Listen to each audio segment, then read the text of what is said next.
Welcome back to another story on Infidelity Tales Lab. Before we begin, tell us, where in the world are you watching from?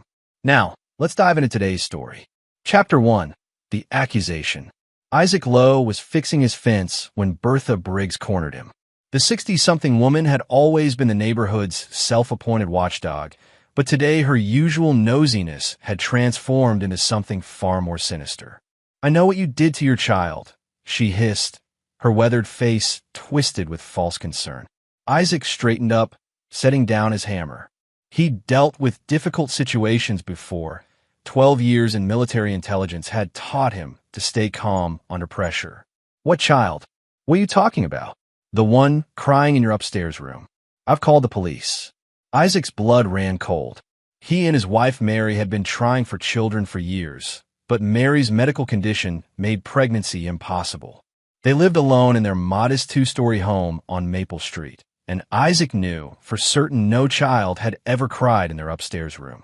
"Bertha, there is no child in my house," Isaac said evenly, but he could see the trap closing around him. Her eyes held a calculating gleam that didn't match her concerned citizen act. Police sirens wailed in the distance, growing louder. Isaac's mind raced. He was a security consultant now, specializing in corporate espionage prevention. His clients trusted him because of his military background and reputation for integrity. A child abuse accusation would destroy everything he'd built. Detective Jeffrey Abbott arrived with 2 patrol officers. Isaac had seen Abbott around town, but never spoken to him. The detective was younger than expected, maybe early 30s, with sharp eyes that missed nothing. "Mr. Lowe, we've received reports of a child in distress at this residence," Abbott said professionally. "Detective, I can assure you there are no children in my home. You're welcome to search." As they entered, Isaac noticed Bertha lingering on the sidewalk, watching intently. Something about her posture struck him as wrong. She seemed less concerned about a child's welfare and more focused on his reaction. The officers methodically searched the ground floor while Isaac waited in his living room, studying the framed photos of his military service. His commendations for intelligence work reminded him that puzzles always had solutions, even when they seemed impossible. "Mr. Lowe," Abbott called from upstairs, his voice tight. "You need to see this." Isaac climbed the stairs with growing dread. In his spare bedroom, the room he and Mary had hoped would become a nursery, Abbott stood beside the closet. The door was open, revealing something that made Isaac's stomach lurch. Dozens of children's belongings were stacked inside. Toys, clothes, shoes, even a small backpack. But these weren't new items waiting for a future child. They were worn, used, each piece tagged with what looked like identification numbers. "I've never seen any of this before," Isaac said, but even to his own ears it sounded weak. Abbott photographed everything while the patrol officers exchanged meaningful glances. Isaac's mind worked furiously. Someone had planted this evidence, but when? How? "Mr. Lowe, I need you to come with us for questioning," Abbott said. As they led him outside, Isaac saw Bertha Briggs watching from her porch, and for just a moment, her mask slipped. Instead of concern or satisfaction, her expression showed something else entirely: fear. She was terrified, and Isaac realized she wasn't the mastermind behind this. She was just another pawn. The real question was who was pulling her strings, and why they wanted Isaac destroyed. Chapter 2. The Setup Unravels. The interrogation room at Millbrook Police Station was deliberately uncomfortable. Hard chairs, fluorescent lighting, and the persistent smell of burnt coffee. Isaac had been here for 3 hours, and Detective Abbott had methodically gone through the same questions multiple times. "Let's try this again, Mr. Lowe. How do you explain the children's items in your home?" Isaac leaned back, calling upon every interrogation technique he'd learned in the military. "Stay calm. Analyze patterns. Find the inconsistencies." "Detective, I've told you. I've never seen those items before today. Someone placed them there. When was the last time you were in that closet?" 2 weeks ago, when my wife asked me to store some winter coats." Isaac paused, remembering. The closet was empty then except for the coats. Abbott made a note. Despite the detective's professional demeanor, Isaac sensed something had shifted in the last hour. The questioning had become less accusatory and more investigative. Tell me about your relationship with Bertha Briggs. There is no relationship. She's a neighbor who complains about everything. My fence, my car, the color I painted my house. Today was the first time she's ever accused me of anything serious. Has she seemed different lately? More agitated than usual? Isaac considered this. Actually, yes. The last few weeks, she's been watching my house more intensely. I caught her taking pictures of my yard from her window. Abbott's phone buzzed. He glanced at it, then stood abruptly. I'll be back. Alone in the room, Isaac's training kicked in. He studied everything. The placement of the camera, the acoustic tiles that might hide recording equipment, even the coffee stains on the table that could indicate how often this room was used. Most importantly, he analyzed what he'd observed about Abbott's behavior. The detective returned 20 minutes later with a different energy entirely. He sat down and leaned forward, his official mask slipping slightly. Mr. Lowe, I need to ask you something off the record. In your military intelligence work, did you ever deal with human trafficking cases? Isaac's pulse quickened. Occasionally. Why? Because those items in your closet? They don't match any missing children reports in our system. But they do match evidence from a human trafficking case that went cold 18 months ago. The pieces began clicking into place. Isaac's security consulting business had recently taken on several high-profile clients, including a major hotel chain that had been having problems with criminal activity on their properties. His recommendations had resulted in the arrest of several traffickers. Someone's trying to frame me, Isaac said. Abbott nodded slowly. That's what I'm starting to think. But here's the problem. We still have to process this by the book. The evidence is real, even if it was planted.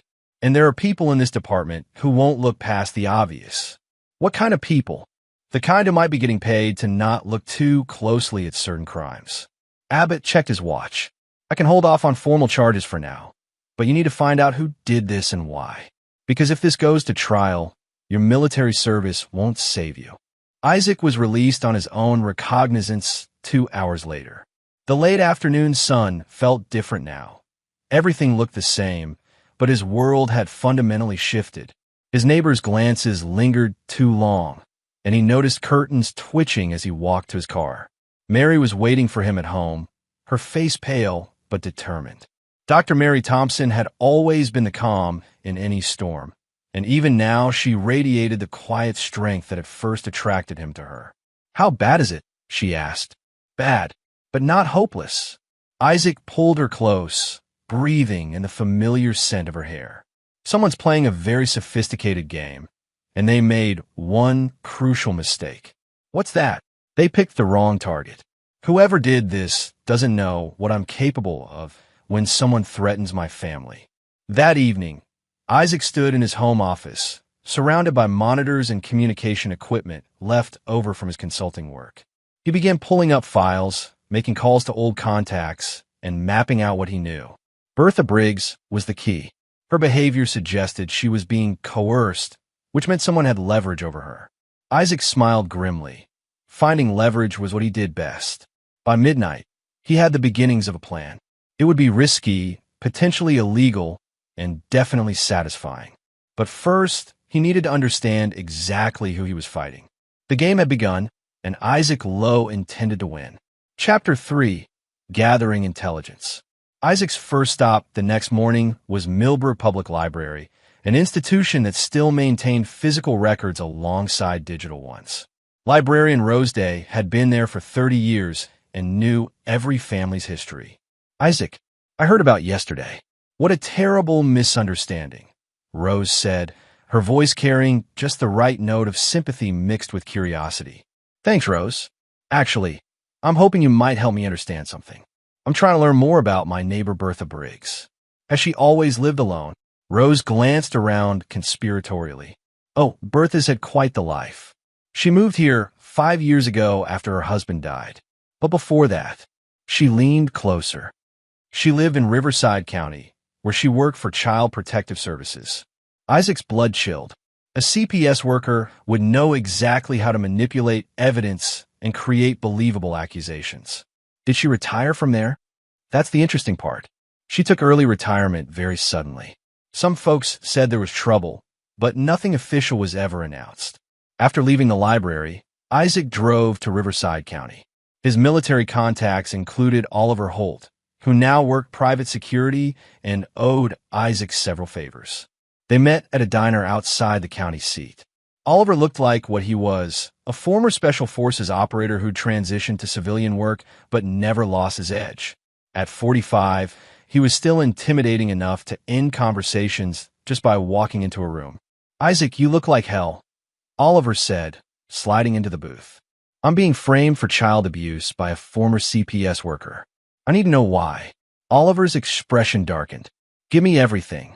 Isaac laid out the timeline. His recent cases, Bertha's accusation, the planted evidence, and Abbott's revelation about the trafficking connection. Oliver listened without interruption, occasionally making notes on his phone. "Your instincts are right," Oliver finally said. "This is too coordinated to be random. Someone with resources and connections is behind this. Can you look into Bertha's time with CPS?" "Already on it. But Isaac, if this connects to human trafficking, you're dealing with people who kill to protect their operations. You need backup. What do you recommend?" Oliver smiled, and it wasn't pleasant. "I recommend we find out who's pulling the strings and make them regret targeting you." That afternoon, Isaac returned home to find Mary researching legal strategies. She'd spread case files across their dining room table, her medical training evident in how systematically she approached the problem. "I've been reading about wrongful prosecution cases," she said. "If we can prove the evidence was planted, we have grounds for a civil suit. But we need to identify who did it." Working on that, Isaac showed her what he'd learned about Bertha's background. There's definitely more to this story. Mary studied the timeline he'd created. "Isaac, look at this. The trafficking case Abbott mentioned went cold 18 months ago. That's exactly when you started taking on those hotel security contracts. You think my work disrupted their operation? I think you cost someone a lot of money, and now they want you neutralized." That evening, Oliver called with preliminary findings. Bertha Briggs left CPS after an internal investigation. No charges filed, but there were allegations she'd been taking bribes to falsify reports. Bribes from whom? That's where it gets interesting. The investigation pointed toward a network of people involved in illegal adoptions. Children would be removed from homes based on false reports, then disappear into private adoptions for wealthy clients. Isaac felt pieces clicking into place. So she knows how to work the system. Gets better. Guess who is rumored to be the money man behind the operation? Tell me. Willie Daniel, local city councilman, owns several businesses in Millbrook. Real estate, mostly, but also has interests in consulting services. Isaac recognized the name. Daniel had been in the news recently for his charitable work with at-risk youth. The irony was sickening. "Oliver, I need everything you can find on Willie Daniel. Financial records, business associates, property holdings, everything. What are you planning?" Isaac looked at Mary, who nodded slightly. They'd been married 8 years, and she could read his intentions perfectly. "I'm planning to give them exactly what they deserve. But first, I need to understand their entire operation. This could get dangerous. It already is dangerous. The difference is now I know who my enemies are." After Oliver hung up, Isaac sat with Mary on their couch, holding her hand as they watched the neighborhood through their living room window. Across the street, Bertha Briggs' house sat dark except for a single light in the kitchen window. "She's scared," Mary observed. "Look how she keeps checking the locks on her doors. She should be scared, but not of us, of whoever's controlling her. What's our next move?" Isaac smiled, and for the first time in 2 days, it was genuine. "We turn predator into prey. But carefully, these people have already shown they're willing to destroy lives. I need to make sure we don't give them another chance." As they went to bed, Isaac was already formulating phase 1 of his counterattack. He'd spent years learning how criminal networks operated, and he knew their greatest weakness. They always underestimated their victims. That was about to be a fatal mistake. Chapter 4. The Hunter Becomes Hunted. Isaac began his surveillance of Willie Daniel at dawn, positioning himself in a rented car across from Daniel's real estate office. Years of intelligence work had taught him patience, and today it paid off when he observed Daniel meeting with someone unexpected, Detective Lieutenant Ray Perkins, Jeffrey Abbott's supervisor. The meeting lasted only 10 minutes, but Isaac managed to photograph their interaction through the office window. Perkins handed Daniel an envelope, received what looked like a small package in return, and left through the back exit. Isaac's phone buzzed with a text from Abbott. Need to meet. Urgent. Coffee shop on 3rd Street. Come alone. 20 minutes later, Isaac found Abbott waiting in a corner booth, looking nervous. The detective's usual composure had cracked, revealing someone under significant pressure. We have a problem, Abbott said without preamble. Lieutenant Perkins is pressuring me to file formal charges against you. He says the evidence is overwhelming and the DA's office wants to move quickly. How quickly? Tomorrow morning. Isaac leaned back, processing this information. Jeffrey, what do you know about Ray Perkins? He's been my supervisor for 3 years. Good cop by the book, clean record. Abbott paused. Why? Isaac showed him the photographs from the morning surveillance. Abbott's face went pale as he studied the images. Son of a bitch, he whispered. How long has this been going on? That's what I intend to find out. But first, I need you to buy me some time. Ow! Can you delay the charges for 48 hours? Claim you need to verify the evidence chain of custody or something? Abbott considered this. Maybe. But if Perkins gets suspicious, he'll just assign another detective to the case. Then we need to give him something else to worry about. That afternoon, Isaac met with Oliver Holt at an industrial park outside town. Oliver had brought surveillance equipment and tactical gear, enough to outfit a small military operation. I found your smoking gun, Oliver announced, setting up a laptop. Willie Daniel doesn't just own real estate. He owns the storage facility where the trafficking victims were held 18 months ago. Isaac studied the property records Oliver displayed. The same facility the police never fully investigated, because the investigation was shut down by Ray Perkins, citing lack of evidence. How many people are in on this? At minimum, Daniel, Perkins, and Bertha, but probably others.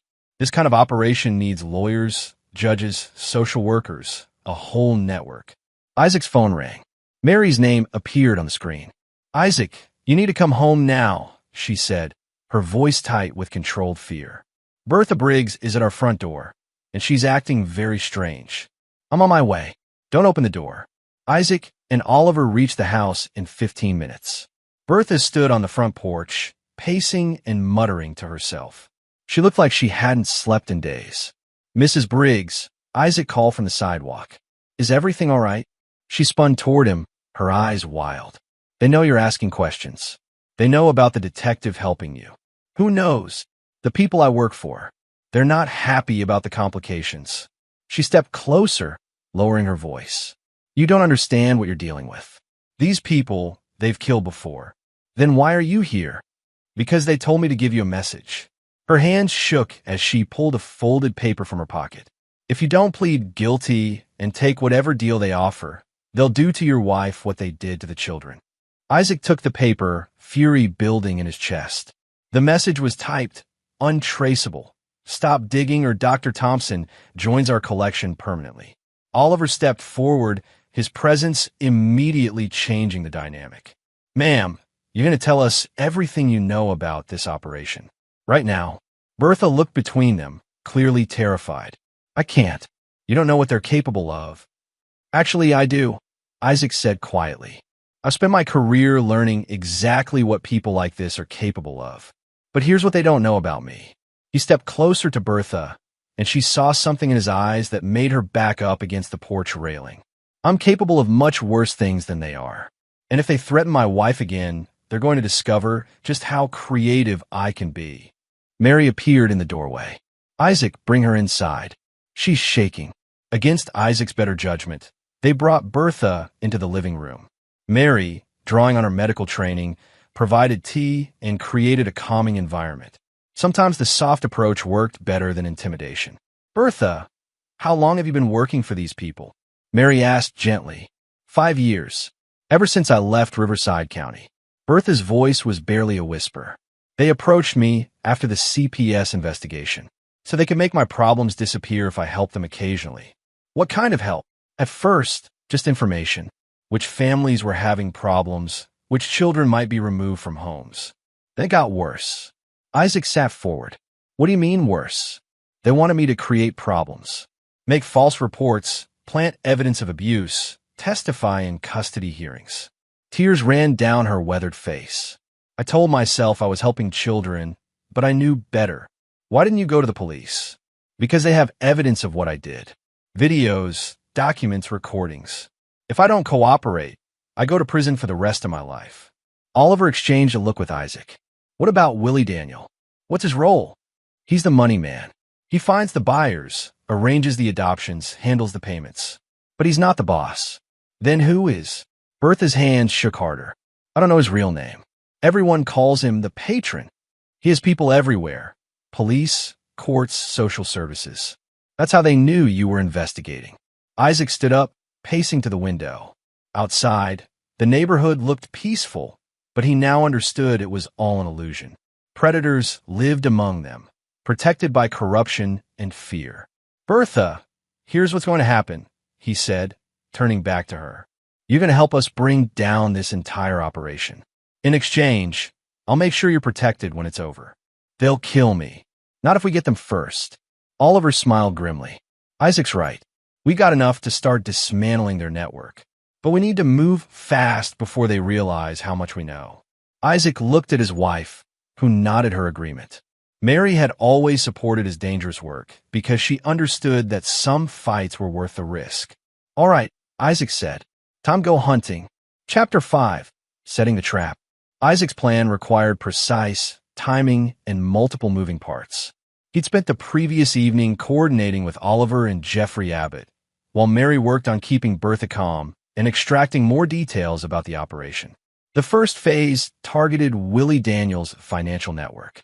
Isaac had learned from Bertha that Daniel kept detailed records of all transactions, a necessity for managing payments between buyers and sellers in the trafficking operation. Those records were stored in a safe at his real estate office, along with backup files at his home. Oliver handled the technical aspects, using equipment that officially didn't exist to monitor Daniel's communications and track his movements. By Wednesday morning, they knew Daniel would be at a city council meeting until late afternoon, leaving his office vulnerable. Remember, we need clean evidence, Isaac reminded Abbott as they prepared to execute the break-in. Nothing that can be thrown out of court on technicalities. Abbott looked uncomfortable with the plan's legally gray areas, but the threats against Mary had convinced him that normal procedures wouldn't work. I've got a warrant application ready. Once we find evidence of trafficking, I can make it official retroactively. That's not how warrants work, Oliver pointed out. It is if the evidence prevents imminent harm to potential victims. Isaac appreciated Abbott's willingness to bend rules, but he also knew they'd only get one chance.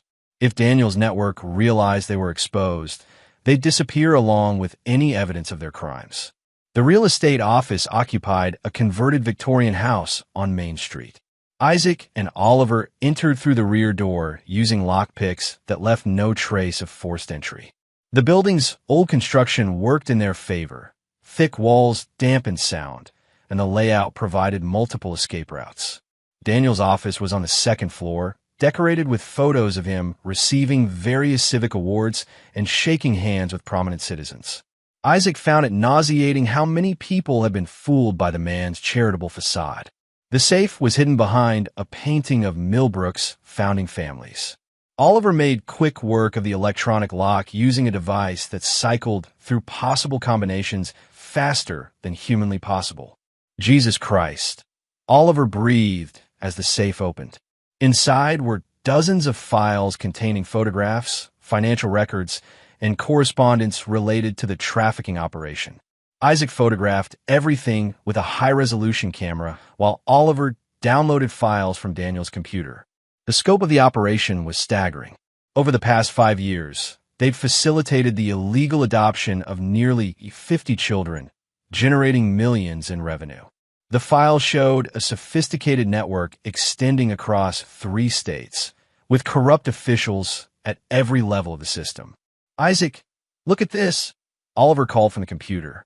He'd found encrypted communications between Daniel and someone identified only as TP, presumably the patron. The messages revealed that Isaac's investigation had indeed triggered panic in their organization. More disturbing, they showed plans to eliminate Isaac, Mary, and Detective Abbott as threats to their operation.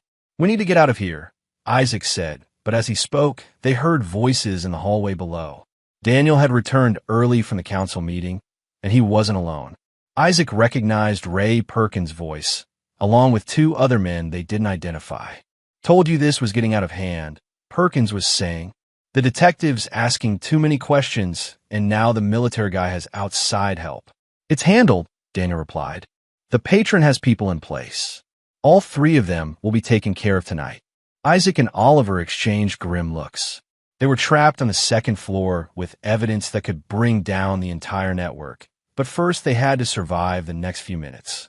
"Back window," Oliver whispered. Isaac shook his head. The drop was too far, and they'd be exposed crossing the yard.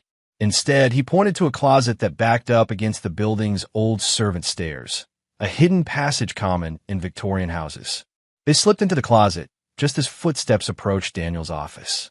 Isaac held his breath as the door opened and Daniel entered with his companions. "The safe's still locked," Daniel said with relief. "Must have been paranoia." "Paranoia keeps us alive," replied an unfamiliar voice with a slight accent. "The patron wants the military man eliminated tonight. Make it look like a home invasion." "What about his wife?" "Collateral damage. And the detective dies in a car accident tomorrow morning." Isaac's vision went red. These people were calmly discussing murdering his wife as if she were nothing more than an inconvenience. He started to move, but Oliver grabbed his arm and shook his head slightly. The conversation continued for another 10 minutes, providing crucial intelligence about their immediate plans and the network structure. When the voices finally moved away, Isaac and Oliver waited 15 more minutes before emerging from their hiding spot. "We have to warn Abbott and get Mary to safety," Isaac whispered. They escaped through the servants' stairs, which led to a door in the building's foundation. By the time they reached Isaac's car, both men were focused on one objective: turning the hunters into the hunted. Isaac called Mary first. "Pack a bag and go to your sister's house in Springfield. Don't ask questions, just go. I'll explain later." "Isaac, what's happening?" "They're coming for us tonight. Please, just trust me and go." His second call was to Abbott. "Jeffrey, you need to disappear for the next 24 hours. They're planning to kill you." "What? How do you know?" "Because we just heard them planning it. Can you get somewhere safe?" "My brother's cabin upstate." "But Isaac, if they're moving against us, then it's time to move against them first." Isaac and Oliver drove to a safe house Oliver maintained for situations exactly like this one. The small apartment was equipped with weapons, communications gear, and supplies for an extended siege. "What's the play?" Oliver asked as they reviewed the evidence they gathered. Isaac studied the photographs and documents spread across the table. The network was extensive, but every criminal organization had vulnerabilities. The key was finding the right pressure point. "We're going to do what they least expect," Isaac said. "Instead of running, we're going after the patron tonight." "How?" "We don't even know who he is." Isaac smiled, and it was the expression of a predator who'd finally found his prey. "Actually, we do.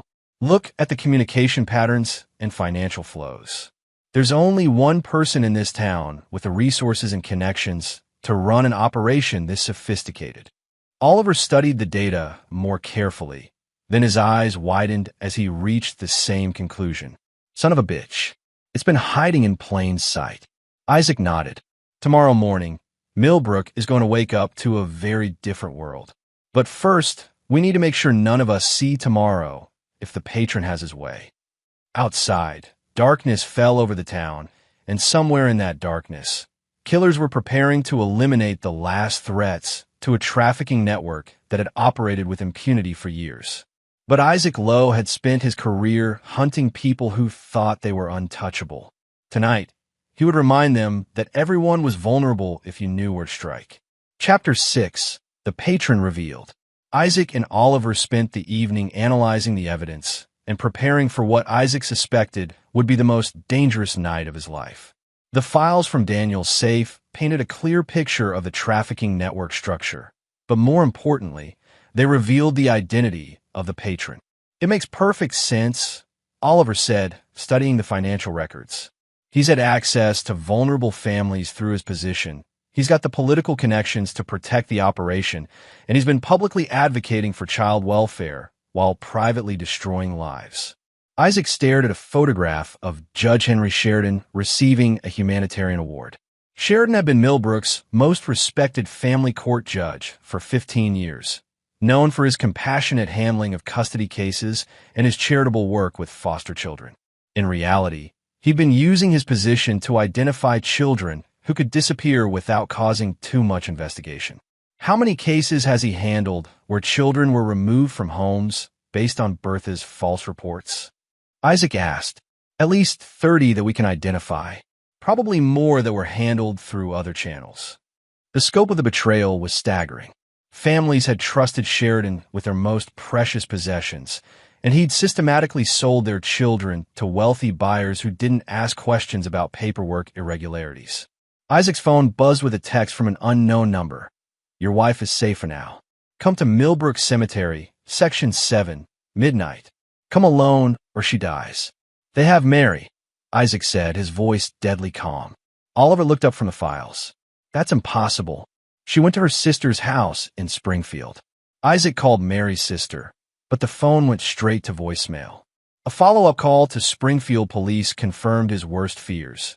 2 women matching Mary and her sister's descriptions had been taken from a house on Elm Street 3 hours earlier. How did they find her so fast? Oliver asked. Isaac was already moving, checking weapons and gathering equipment. Because Judge Sheridan has access to police databases, court records, everything. He probably knew about Mary's sister before I did. This is obviously a trap. Of course it's a trap, but they made one crucial mistake. What's that? Isaac's expression was colder than Oliver had ever seen it. They assumed I'd come alone. Millbrook Cemetery had been established in 1847. Its old section filled with elaborate Victorian monuments and sprawling oak trees that blocked most of the ambient light from town. Section 7 was the oldest part, where the founding families were buried among crumbling headstones and overgrown paths. Isaac approached the cemetery on foot, using night vision equipment to scan for threats. Oliver was positioned on the hilltop overlooking the entire area, equipped with a sniper rifle and communications gear. Detective Abbott waited in a patrol car at the cemetery's main entrance, ready to call for backup once they had Mary safely away from her captors. At exactly midnight, Isaac reached Section 7. A single figure stood among the headstones, Judge Henry Sheridan, looking nothing like the distinguished jurist who appeared in newspaper photos. Tonight, he seemed smaller, more predatory, like a spider waiting in the center of its web. Mr. Lowe, Sheridan called softly. I was beginning to think you wouldn't come. Where's my wife? Safe, for the moment. But that depends entirely on your willingness to be reasonable. Isaac moved closer, noting the positions of at least 3 other men hidden among the monuments. Oliver's voice crackled quietly through his earpiece. I have eyes on 4 hostiles. Mary's not here. What do you want? Isaac asked. Sheridan smiled, and in the darkness it looked like a death's head grin. I want you to understand that you've been fighting forces far beyond your comprehension. This isn't just about Millbrook. We're part of something much larger. A network that steals children and sells them to the highest bidder. A network that provides services to people with specific needs. Wealthy couples who can't navigate traditional adoption processes, individuals with particular tastes, researchers who require test subjects. Sheridan's voice carried no shame, only cold calculation. We fulfill demand that would otherwise go underground to far less professional organizations. Isaac fought down the urge to put a bullet in Sheridan's head immediately. He needed information about Mary's location first. Why target me specifically? Because your security recommendations cost us 2 major operations. The hotel chain you consulted for was one of our primary transit points. When they implemented your protocols, it disrupted supply chains we'd spent years establishing. So this was revenge. This was business. You were a problem that needed to be eliminated, along with anyone who might continue your work. Isaac heard Oliver's voice in his earpiece. Movement in the woods behind you. At least 2 more hostiles approaching. The trap was closing, But Isaac had expected this. He'd spent years studying criminal psychology, and people like Sheridan always needed to gloat before they killed. "Judge, you've made one crucial error in your planning," Isaac said. "What's that?" "You assumed I was the only threat you needed to worry about." Isaac dropped to the ground just as Oliver's rifle cracked from the hilltop. One of Sheridan's men fell immediately, followed by the sharp reports of Abbott's sidearm as the detective moved through the cemetery's main entrance, taking out the men who'd been approaching from behind. Sheridan pulled a pistol, but Isaac was already moving.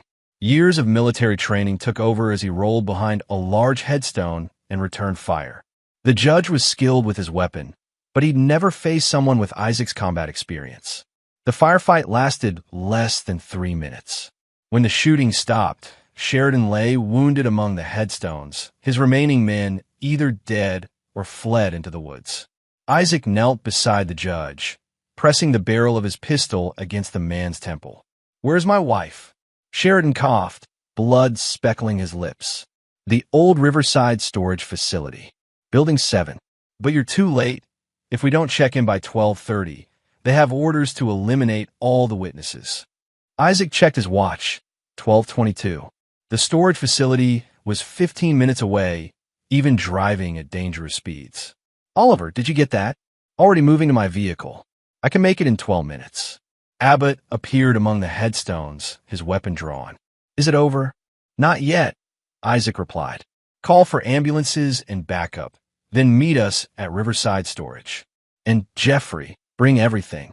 If Mary and the others are still alive, tonight's the night we end this entire operation." As sirens began wailing in the distance, Isaac looked down at Judge Henry Sheridan. The man who'd spent 15 years destroying families in the name of profit was now facing his own mortality, and the fear in his eyes was more honest than anything he'd said in years. "Judge, I want you to understand something," Isaac said quietly. "You picked the wrong family to threaten, and now you're going to pay for every child you sold, every family you destroyed, and every life you ruined." Sheridan tried to speak, but Isaac was already running toward his car. Mary was still out there, and time was running out. The final confrontation was waiting. Chapter 7. The Rescue. Isaac pushed his car to dangerous speeds through Millbrook's empty streets, Oliver's motorcycle roaring alongside him as they raced toward Riverside Storage. The facility sprawled across 20 acres on the industrial side of town, its dozens of buildings connected by narrow service roads that would provide excellent concealment for Sheridan's remaining associates. Building 7 is in the center of the complex. Oliver's voice crackled through the radio. Multiple exit routes, but also multiple positions for ambushes. Isaac checked his watch. 12:29. They had less than a minute before the deadline, assuming Sheridan had been telling the truth about the timing. In his experience, desperate criminals often lied about such details, but he couldn't risk being wrong. They ditched their vehicles at the facility's main gate and approached on foot. The storage complex was poorly lit, with long shadows between buildings that could hide an army of gunmen. Isaac's night vision equipment revealed movement in at least 3 locations. Too many hostiles to engage directly without risking Mary's safety. "I'm going for Building 7, Isaac whispered into his radio. "You take the high ground and provide overwatch." Oliver was already moving toward a maintenance ladder that led to the roof of Building 3. From there, he'd have sight lines across most of the complex. Isaac moved through the shadows like the ghost he'd been trained to be in military intelligence. His years of field work had taught him to become invisible when necessary, and tonight invisibility meant the difference between saving his wife and losing everything that mattered to him. Building 7 was larger than the others, with loading docks on 3 sides and a single entrance marked with security warnings. Isaac could see light coming from inside, unusual for a storage facility at this hour. More importantly, he could hear voices. Said 12:30, and it's already past that. Someone was arguing. "Give it 5 more minutes." The judge is thorough, but he's not always punctual. Isaac circled the building, looking for alternate entry points. A ventilation grate on the north side had been modified with hinges, clearly an emergency escape route. He slipped through it into what appeared to be an unused storage unit. The voices were clearer now, coming from the central area of the building. Isaac counted at least 4 different speakers, all male, all armed based on the metallic sounds accompanying their movements. "Don't like this," one was saying. "Too many things have gone wrong tonight." "Relax," replied a voice Isaac recognized as Willie Daniels. "Sheridan's handled worse situations than this. By morning, our problems will be eliminated and we can get back to business." Isaac peered through a gap in the storage unit's wall and saw the scene that made his blood freeze. Mary was tied to a chair in the center of the open area, conscious but clearly terrified. Her sister Ellen sat beside her in similar restraints. Both women had been beaten, though not severely yet. 4 men stood around them, all armed with pistols. Willie Daniel paced nervously while checking his phone. 2 others Isaac didn't recognize maintained watch positions near the entrance. The 4th, a large man with prison tattoos, seemed to be enjoying the women's fear a little too much. Isaac's training warred with his rage. The smart tactical move was to wait for backup, create a distraction, and engage the hostiles from a position of advantage. But every second of delay meant more trauma for Mary and Ellen. His decision was made when the tattooed man reached toward Mary with clear intention to harm her. Isaac shot him through the wall of the storage unit. The sound of gunfire in the enclosed space was deafening, causing momentary confusion among the remaining hostiles. Isaac used those crucial seconds to burst through the unit's door and engage the next closest target. Military training kicked in completely. Isaac moved with deadly precision, using the storage units as cover while systematically eliminating threats. Willie Daniel tried to use Mary as a human shield, but Isaac's marksmanship training had included hostage scenarios. A single shot took Daniel down without endangering the women. The entire firefight lasted less than 90 seconds. When the echoes faded, Isaac was kneeling beside Mary's chair, cutting through her restraints with hands that shook slightly from adrenaline. "Are you hurt?" he asked, checking her for injuries. "We're okay," Mary said, though her voice was hoarse from stress. "Isaac, there are others. They have children here." "Where?" Ellen spoke up, her voice stronger than Isaac had expected. "Building 12. They brought us here first, and we saw them moving kids into that building." Oliver's voice crackled through the radio. "Isaac, we've got company. 3 vehicles approaching fast from the east entrance." "How long?" 2 minutes, maybe less." Isaac helped Mary and Ellen to their feet. Both women were shaken but mobile. "Can you make it to the fence line?" "Yes," Mary said firmly. "Go get those children." Isaac's heart swelled with pride for his wife's strength, but there wasn't time for sentiment. Building 12 was across the complex, and Sheridan's reinforcements would arrive before he could make the trip on foot. "Oliver, I need a distraction." "On it." Explosions bloomed throughout the storage complex as Oliver began detonating charges he'd placed during his approach. The diversions would confuse the incoming hostiles and provide cover for Isaac's movement. Building 12 was locked with electronic security, but Isaac's equipment made quick work of it. Inside, he found something that would haunt his dreams forever. 24 children ranging in age from toddlers to teenagers, all showing signs of prolonged confinement and trauma. "It's okay," Isaac called out, raising his hands to show he wasn't armed. "I'm here to help. We're getting you out of here." The older children had clearly been conditioned to fear adults, but desperation overcame caution when they heard gunfire approaching the building. Isaac began leading them toward the exit, carrying 2 of the smaller ones who couldn't walk fast enough. Abbott's police sirens wailed in the distance, growing louder as backup finally arrived.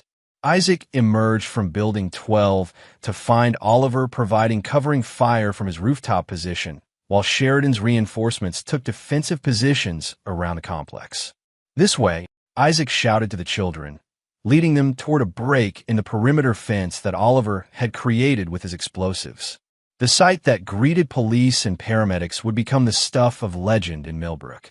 Isaac Lowe walking through smoke and chaos with nearly 24 rescued children, his wife and sister-in-law helping to guide the traumatized victims to safety, while his military friend provided precision fire support against the remaining criminals. But even as ambulances arrived and began treating the children, Isaac knew the night wasn't over. They'd rescued the victims and eliminated most of the network soldiers, but the corruption ran deeper than just Sheridan and his immediate associates. Jeffrey, Isaac called to Abbott as the detective coordinated the crime scene. We need to move fast on the rest of the network. Once word gets out about tonight, the others will disappear. Abbott nodded grimly. I've already called the state police and FBI. With the evidence you gathered and the children as witnesses, we can roll up everyone connected to this operation.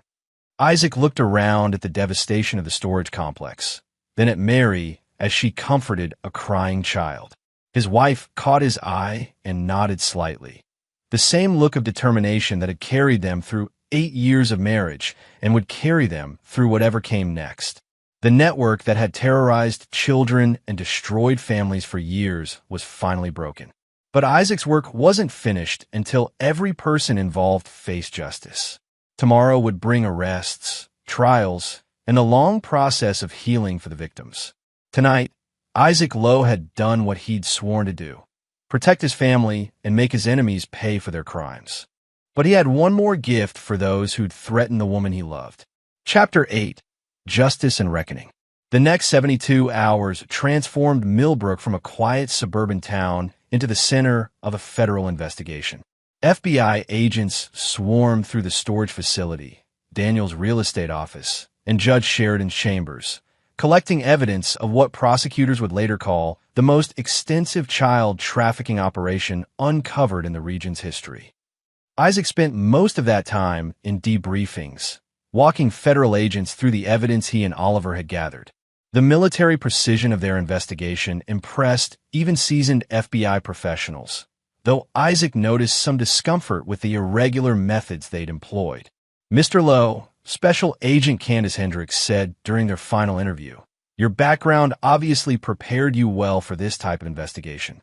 But some of your actions, the break-ins, the surveillance without warrants, the armed confrontations, they create complications for prosecution." Isaac leaned back in his chair, studying the agent across the table. "Special Agent Hendricks, with respect, your by-the-book approach would have resulted in the deaths of my wife, 24 children, and at least 1 police officer. Sometimes complications are preferable to body bags. Nevertheless, defense attorneys will challenge evidence obtained through illegal means. Then I guess you'll have to be very creative about explaining how you obtained it." Detective Abbott, who'd been largely silent during the debriefing, finally spoke up. "Agent Hendricks, Isaac's evidence led us to identify over 40 victims across 3 states. We've got confessions from 3 network members, financial records going back 5 years, and testimony from children who can identify their captors. Any decent prosecutor can make this case without worrying about search warrant technicalities." Hendricks nodded reluctantly. The scope of the investigation had indeed provided overwhelming evidence of criminal activity, much of it directly admissible regardless of how the initial intelligence was gathered. "What about Judge Sheridan?" Isaac asked. "He's cooperating fully. Facing life in prison tends to make people talkative." Hendricks consulted her notes. "He's provided information about network operations in 7 other states. This case is going to trigger investigations across the entire region." Isaac felt a grim satisfaction. Sheridan's network had operated for years by maintaining secrecy and exploiting corruption. Now their own records would be used to dismantle similar operations throughout the country. That evening, Isaac returned home for the first time since the confrontation at the cemetery. Mary was in the kitchen, cooking dinner as if nothing had happened. But Isaac noticed subtle changes. The way she positioned herself to see all the entrances, the tactical pen on the counter within easy reach, the slight tension in her shoulders that spoke of someone who'd experienced real danger and would never feel completely safe again. "How are you handling all this?" he asked, pulling her into his arms. "Better than I expected," she said, leaning into his embrace. "The children at the hospital are responding well to treatment. Physical trauma heals faster than psychological damage, but they're resilient." Isaac had visited the rescued children at Millbrook General, where Mary and her medical colleagues were overseeing their care. The sight of those young faces, some defiant, some terrified, all bearing the invisible scars of their ordeal, had reinforced his conviction that their actions had been not just justified, but necessary. "Any word on permanent placements?" he asked. "Social services is working on it, but it's complicated. Many of these children were stolen from families who thought they were dead. There will be legal battles over custody, not to mention the trauma of reunification after years of separation." Isaac had been thinking about this problem. The network's files contained detailed records of which children had been taken from which families, but legal proof would take time to establish. Meanwhile, the children needed stability and care. "I've been talking with Oliver about something," he said, "a foundation to provide support for the victims, legal assistance, therapy, financial help for families during the reunification process." Mary pulled back to look at him. "That's a wonderful idea. How would it work?" "Oliver has connections in the private security world. People with resources who understand the importance of protecting children. I have my military contacts. Between us, we can raise significant funding." "And you'd run this foundation?" Isaac shook his head. "You would. You understand the medical and psychological aspects better than anyone. I'd handle the security and investigative side when needed." Mary considered this. "It would mean leaving my practice. Only if you want to. The foundation could be part-time initially, growing as the need becomes clear." They were interrupted by a knock at the door. Isaac tensed automatically. Unexpected visitors had become threatening rather than welcome, but relaxed when he saw Oliver through the peephole. "Hope I'm not interrupting," Oliver said as Isaac let him in. "But I thought you want to see this." He handed Isaac a newspaper. The headline read, "Millbrook Trafficking Ring Exposed. Local Heroes Save Children." Below, it was a photo of Isaac carrying one of the rescued toddlers from a storage facility. "You're famous," Oliver said with a grin. Isaac grimaced. "I hate publicity. Too late for that. The story's going national. CNN wants an interview, along with half a dozen other networks." Mary read over Isaac's shoulder. "It's a good article. They focus on the children and the investigation, not sensationalizing the violence."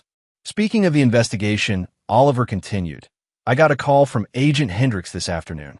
Seems the FBI is interested in our consulting services for similar cases." "What kind of consulting?" "The kind where government resources aren't sufficient, and they need people with specialized skills and fewer bureaucratic constraints." Isaac understood immediately. Law enforcement agencies often face limitations that prevented them from acting quickly enough to save lives. Private consultants operating in legal gray areas could sometimes accomplish what official investigations could not. "Interesting," Isaac said. "What did you tell her?" "That we consider it on a case-by-case basis." Mary looked between them. "You're talking about making this permanent, aren't you? Hunting people like Sheridan's network." Isaac sat down beside her. "Only if you're comfortable with it.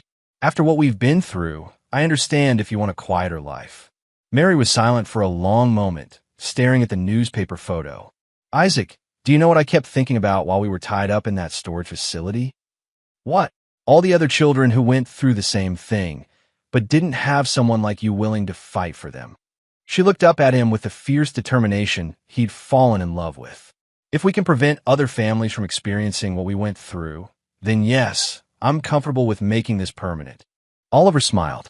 "In that case, I should mention that Agent Hendricks also said there's a substantial reward for information leading to the conviction of trafficking networks. Between Sheridan's operation and the connected cases they're developing, we're looking at enough money to fund that foundation for years." Isaac felt something settling into place, a sense of purpose that went beyond just seeking justice for his own family. He discovered something during the investigation. He was very good at hunting predators, and the world was full of predators who thought they were untouchable. "All right," he said finally, "but we do this right. Professional standards, legal boundaries where possible, and we never forget that we're fighting for the victims, not for revenge." Mary squeezed his hand. "What do we call this foundation?" Isaac thought about the children's faces at the hospital, the families being reunited after years of separation, and the quiet satisfaction of seeing Judge Sheridan in handcuffs. "The Low Foundation for Child Protection," he said, "because every child deserves someone willing to fight for them." "Outside," Millbrook was returning to normal. But for Isaac and Mary Lowe, normal had been redefined forever. They discovered that evil often wore respectable faces and operated from positions of trust. But they'd also discovered that ordinary people could accomplish extraordinary things when protecting those they loved. The foundation would be their way of extending that protection to children who had no one else to fight for them. And Isaac Lowe was just getting started. Chapter 9. New Beginnings. 6 months after the destruction of Judge Sheridan's trafficking network, Isaac stood in the offices of the Lowe Foundation for Child Protection, reviewing case files that had arrived from law enforcement agencies across the country. The Foundation's success in reuniting families and supporting trafficking victims had generated requests for assistance that far exceeded their current capacity. "We need more staff," Mary said, entering the office with coffee and a stack of medical reports. "The therapy program alone requires 3 more counselors, and that's just to handle current cases." Isaac nodded, studying a map on the wall marked with pins representing active investigations. Red pins indicated confirmed trafficking operations, yellow pins showed suspected networks, and green pins marked successful interventions. The map looked like a war zone, which in many ways it was. "Oliver's bringing in 2 more investigators next month," Isaac said, both former military with specialized training. "And Agent Hendricks says the FBI wants to expand our consulting contract. Can we handle the expansion? We'll have to. Look at these numbers." Isaac showed her the latest statistics. Since Sheridan's arrest, his cooperation has led to the identification of 43 connected operations across 12 states. Each network we dismantle creates new cases, new victims who need support. Mary settled into her chair, reviewing the medical files she'd brought. "The good news is that recovery rates are higher than expected. Children are resilient, especially when they receive proper care and have family support." Isaac smiled at the pride in her voice. Mary had thrown herself into the Foundation's work with the same dedication she'd brought to her medical practice. Her combination of clinical expertise and personal experience with trauma made her uniquely qualified to develop treatment protocols for trafficking victims. The door opened and Detective Abbott entered, followed by a woman Isaac didn't recognize. "Isaac, Mary, I'd like you to meet District Attorney Melissa Howe. She's prosecuting the Sheridan case and wanted to discuss some developments." Howe was younger than Isaac had expected, but carried herself with the confidence of someone accustomed to high-stakes litigation. She shook hands professionally before taking a seat at their conference table. "Mr. and Mrs. Lowe, first let me say that your work on this case has been exemplary. Without your investigation, we never would have uncovered the full scope of the network." "Thank you," Isaac said. "What can we do for you?" Judge Sheridan's trial begins next month, and his defense team is mounting an aggressive challenge to the evidence. They're claiming that most of our case is based on illegally obtained materials. Mary leaned forward. "What does that mean for the prosecution?" "It means we need your testimony to establish how the evidence was discovered. The jury needs to understand that you were acting as concerned citizens protecting your family, not as vigilantes seeking revenge." Isaac considered this. "Ms. Howe, with respect, we were seeking revenge. The difference is that we channeled it constructively." "That's exactly the wrong thing to say in court," Abbott warned. "But it's the truth, and juries appreciate honesty." Isaac turned to the prosecutor. "Ms. Howe, what's your real concern here?" "My real concern is that Sheridan's lawyers will portray you as dangerous individuals who used illegal methods to frame an innocent man. They're going to argue that everything you discovered was planted or fabricated. Then you need to focus on the children's testimony. 24 victims who can identify their captors and describe their experiences. That's not fabricated evidence." Howe nodded. "You're right, but the defense will claim the children were coached or that their trauma makes their testimony unreliable. Your investigation provides the corroborating evidence that proves their stories are true." Mary spoke up. "What do you need from us?" "Complete transparency about your methods and motives. If the jury understands that you were fighting to save your wife and other victims, they'll forgive the irregular procedures." Isaac and Mary exchanged glances. They discussed this possibility extensively, that their actions during the investigation would be scrutinized in court and potentially criticized by people who never faced similar threats. Ms. Howe will testify truthfully about everything we did and why we did it, Isaac said finally. But we won't apologize for saving lives. I wouldn't ask you to. After Howe and Abbott left, Isaac and Mary sat in silence for several minutes, each lost in their own thoughts about the upcoming trial. Are you ready for this? Mary asked eventually. To testify? Yes. To watch Sheridan's lawyers try to make us look like the criminals? That'll be harder. Isaac, what we did wasn't just right. It was necessary. Without our investigation, those children would still be imprisoned, and other children would have joined them. Isaac nodded, but he was thinking beyond the trial. Mary, I want to show you something. He led her to a locked filing cabinet and withdrew a folder marked Project Sanctuary. What's this? A proposal I've been developing with Oliver and some of our military contacts. A training program for law enforcement and private investigators focused on trafficking cases. Mary read through the proposal, her eyebrows rising as she absorbed the details. Isaac, this is massive. You're talking about creating a national network of specialists. Trafficking networks are highly organized and well-funded. They have sophisticated methods and international connections. Law enforcement agencies need comparable expertise to fight them effectively. And you want to provide that expertise.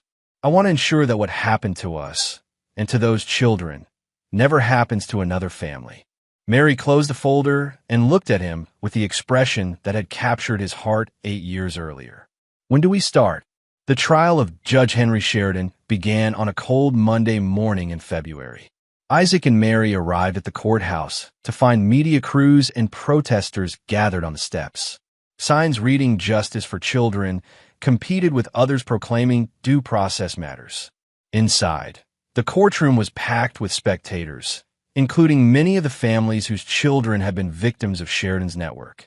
Isaac noticed that several of the rescued children, now healthier and showing signs of recovery, sat with their families in the gallery. Sheridan looked smaller than Isaac remembered, diminished by months in custody and the weight of overwhelming evidence against him. His legal team was impressive, 3 expensive attorneys who'd built careers defending white-collar criminals.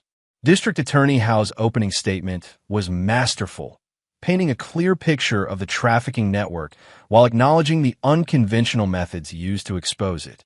Ladies and gentlemen of the jury, you will hear evidence of crimes so heinous that they challenge our faith in human decency. You will also hear criticism of the investigation that brought these crimes to light. I ask you to remember that sometimes heroes don't wear uniforms, and sometimes justice requires ordinary citizens to take extraordinary risks. When Isaac was called to testify, he walked to the witness stand with the same calm confidence he'd carried into combat zones. The packed courtroom fell silent as he was sworn in. Mr. Lowe, Howe began, please tell the jury what happened on the morning of September 15th when Mrs. Briggs approached you. Isaac told the story simply and clearly, from Bertha's accusation through the discovery of planted evidence to his realization that he was being framed. When he described finding Mary and the children at the storage facility, several jurors were visibly moved. Sheridan's defense attorney, a silver-haired man named Colin Pineda, rose for cross-examination with obvious relish. Mr. Lowe, isn't it true that you broke into my client's office without a warrant? Yes. And that you photographed confidential client files? Yes.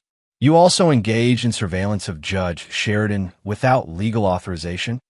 That's correct. Pineda smiled, clearly expecting Isaac to become defensive. Instead, Isaac remained calm and cooperative. So you admit that you violated numerous laws during your so-called investigation? I admit that I used whatever means necessary to save my wife's life and protect 24 children from continued abuse.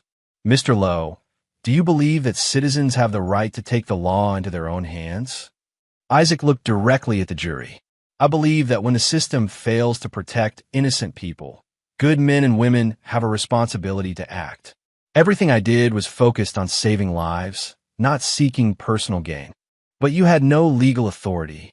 Mr. Pineda, I had the authority that every person has when they witness crimes against children. I had the authority of conscience and the responsibility that comes with having the skills to help. The cross-examination continued for 2 hours, but Pineda never managed to shake Isaac's composure or make him appear vindictive.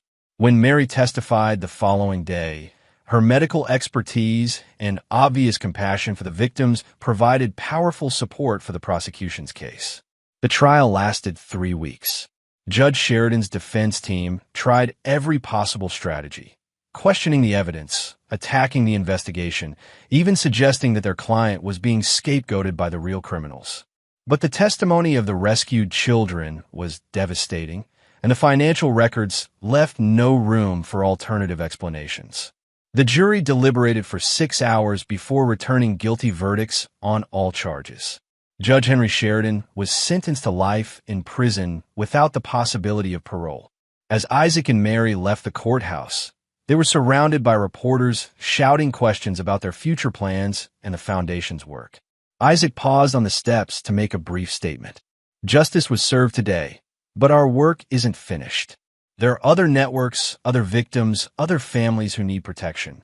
The Lowe Foundation will continue fighting for children who have no one else to fight for them.